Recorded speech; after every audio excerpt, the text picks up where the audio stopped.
Assalamualaikum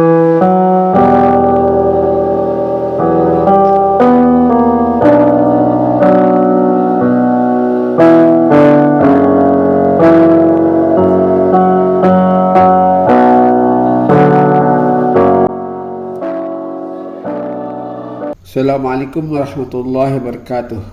Pemirsa, berikut kami akan membacakan buku Fatwa Tarjih Tanya Jawab Agama dari Tim Najis Tarjih dan Tajdid Pimpinan Pusat Muhammadiyah. Kita sekarang masuk di halaman 115, subjudul 5, Zakat fitrah bagi yang belum dewasa. Pertanyaan, ada persoalan bagi saya tentang zakat fitrah bagi anak yang belum dewasa. Anak itu belum dewasa, jadi mestinya tidak kena taklif. Kalau dibayar oleh orang tuanya, tidaklah bertentangan dengan ayat yang berbunyi, artinya orang itu hanya akan mendapat pahala kebaikan apa yang telah diusahakan. Dan tidak pula seseorang dikenakan taklif kecuali menurut kemampuannya. Dalam pada itu zakat adalah untuk menyucikan diri, padahal anak kecil belum mempunyai dosa. Di samping adanya keterangan bahwa bersuci itu pada hakikatnya untuk diri sendiri. Bagaimana kalau yang membayar orang tuanya? Mohon penjelasan. Pertanyaan dari Nuri BA di Purbalingga. Jawabannya mengenai kewajiban untuk membayar zakat fitrah bagi anak kecil termaktub dalam hadis riwayat Bukhari dan Muslim dari Ibnu Umar, yang artinya dari Ibnu Umar radhiyallahu anhu, ia berkata Rasulullah SAW memfardukan antar kurung membayar zakat fitrah di bulan Ramadan 1 sa' berupa tamar dalam kurung kurma yang telah masak, 1 sa' berupa syair sebangsa jemaut, jelat dan sebagainya pada hamba, orang merdeka, orang lelaki, orang perempuan, anak kecil dan orang tua dari orang Islam. Hadis riwayat Bukhari dan Muslim dari Ibnu Umar.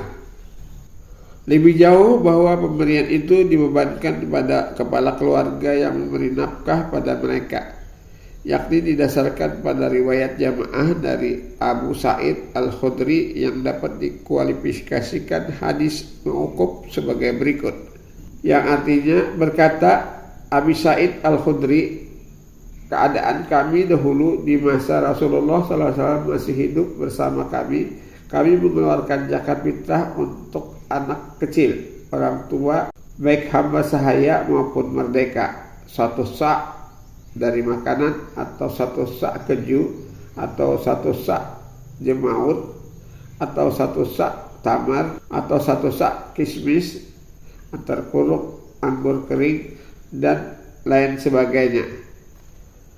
Hadis riwayat segolongan ahli hadis.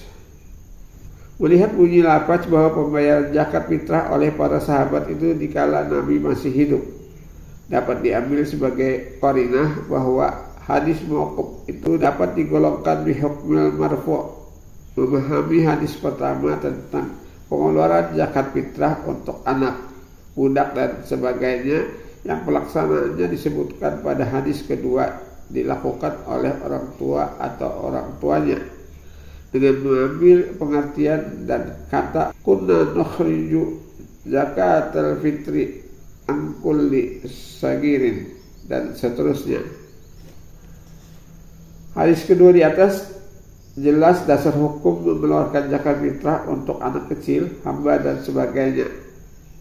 Dalam pada itu kalau kita lihat pada kitab-kitab fikih seperti Bayadatul Mustahid, demikian pula pada ensiklopedi Ijma, pembayaran zakat fitrah anak yang tidak memiliki harta sendiri atau budak yang tidak memiliki harta sendiri dilakukan oleh orang tua atau tuannya, termasuk masalah yang telah disepakati para mujtahidin.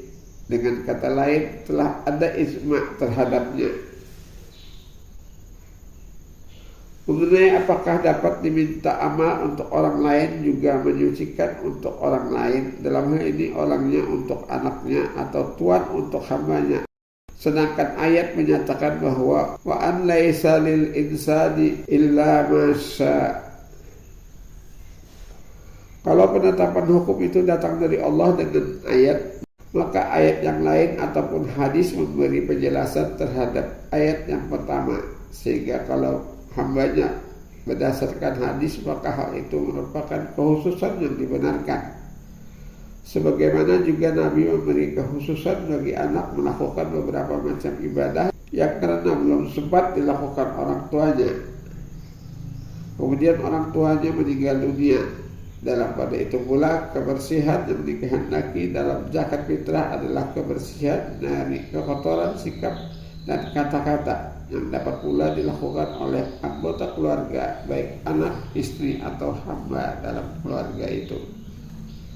Pemirsa, demikian kami telah menyelesaikan membacakan buku Fatwa Tarjih Tanya Jawab Agama dari Tim Majlis Tarjih dan Tajdid Pimpinan Pusat Muhammadiyah. Akhirnya, subhanakallahumma wa bihamdika asyhadu an la ilaha illa anta astaghfiruka wa atubu ilaik. Assalamualaikum warahmatullahi wabarakatuh.